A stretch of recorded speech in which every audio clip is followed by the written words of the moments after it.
હું Falguni Paresh Parekh, health is life without મેડિસિનમાં. મિત્રો, આપણે લોકો વધારે જોઈએ તો સૃષ્ટિ અને શરીરનું સર્જન 5 કુદરતી તત્વોથી થયું છે. એ 5 તત્વો છે આપણે આકાશ, વાયુ, સૂર્ય, જળ અને પૃથ્વી. એમાં જ વસ્તુઓ સમાયેલી છે કે જેનું આપણે જો આચરણ કરીએ તો આપણા શરીરના રોગો આપણે દૂર કરી શકીએ છીએ. એ 5 તત્વો એટલે આપણે જોઈએ આકાશ. માંદા પડીએ ત્યારે આપણે ઉપવાસ કરીએ, ફળાહાર ખાઈએ, રસાહાર કરીએ તો એનાથી આપણા રોગનું નિવારણ થાય છે. બીજું આપણે જોઈએ સૂર્ય.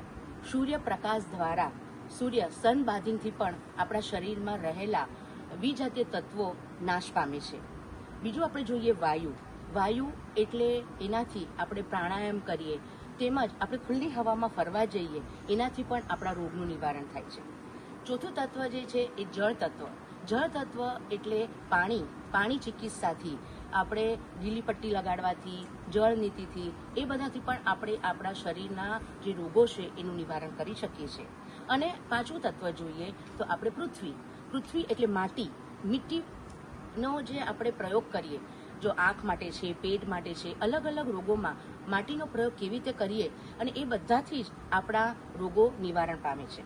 મિત્રો, મેં પહેલાં પણ ઘણીવાર કીધું છે કે આપણે જ આપણા શરીરને વધારે સારી રીતે જાણી શકીએ છીએ અને આપણું જે રસોડું છે એ જ આપણું દવાખાનું છે. આપણે રોજિંદા જીવનમાં જે મસાલાઓ યુઝ કરીએ છીએ, વાપરીએ છીએ, એને પણ આપણે રોગોમાં કેવી રીતે વાપરીએ તો એ માટેની શૃંખલા હું ચાલુ કરવા જઈ રહી છું.